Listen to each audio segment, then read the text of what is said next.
नमस्ते दोस्तों, स्वागत है आप सभी का इस ब्रांड न्यू एपिसोड में जिसमें मैं बात करने जा रहा हूँ about antiviral drugs. Before talking about antiviral drug जरा वायरस की फंक्शनिंग थोड़ा समझने की कोशिश करते हैं, होता क्या है। जैसे ये एक हमारा ह्यूमन सेल है, ठीक। This is a human cell, ठीक। और ये हो गया वायरस, ठीक। Virus which is basically infecting the human cell.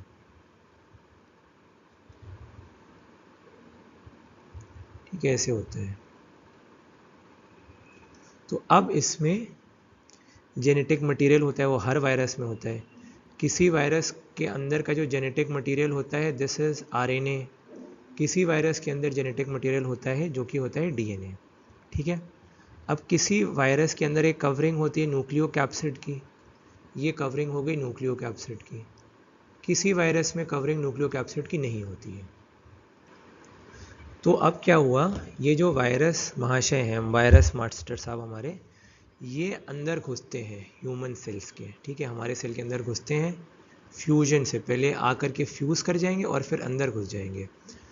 अब ये अंदर आएंगे भाई साहब अपने जेनेटिक मटेरियल के साथ, जो कि हो सकता है आरएनए या फिर हो सकता है डीएनए, ठीक। तो अगर उस वायरस पर न्यूक्लियोकैप्सिड की कोटिंग लगी हुई है तो कोटिंग के समेत आ जाएंगे मास्टर साहब, नहीं तो उसके बिना आ जाएंगे, ठीक है। अब ये अंदर आते ही क्या होता है, जो न्यूक्लियोकैप्सिड की जो कवरिंग है दैट गेट्स रिमूव्ड, ठीक है, वो निकल जाती है। And now the genetic material is exposed, ठीक। डीएनए या आरएनए जो कुछ भी है, डिपेंडिंग ऑन डीएनए और आरएनए वायरस, ये जेनेटिक मटेरियल एक्सपोज हो गया। अब इससे क्या बनेगा, इससे अंदर आएंगे और ये प्रोसेस इंपॉर्टेंट है, इसका नाम आपको याद रखना। जब ये न्यूक्लियोकैप्सिड रिमूव हो रही है, this is basically known as uncoating,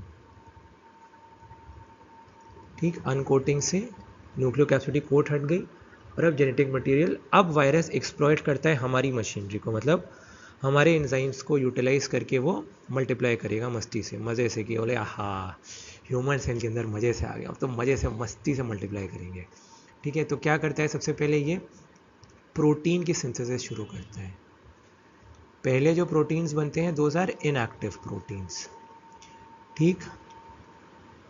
inactive proteins, ये मैं बहुत ब्रीफली आपको बता रहा हूँ, डिटेल में सब कुछ एक एक स्टेप एक्सप्लेन करूँगा। ये कन्वर्ट हो जाते हैं इनटू एक्टिव प्रोटीन्स, और एक बार एक्टिव प्रोटीन्स बन गए तो फिर क्या होता है, ये जो मास्टर साहब हैं हमारे वायरस महाशय, ये बिल्कुल ऐसा ही वायरस सेल के अंदर बन जाता है, बिल्कुल सेम टू सेम। मतलब जैसा मैंने यहाँ पे बनाया था ऐसा वायरस आपका एकदम एग्जैक्टली असेंबल हो जाता है इस सब के साथ, और फिर ये बाहर निकल करके दूसरे सेल्स को इन्फेक्ट करता है। That is how the virus acts, ठीक है। आई होप आपको ये सब कुछ क्लियर हो गया होगा। अब अगले एपिसोड में और थोड़ा सा डिटेल में बताऊंगा एंटीवायरल ड्रग्स के बारे में। तब तक के लिए Karan Kumar signing off, bye bye.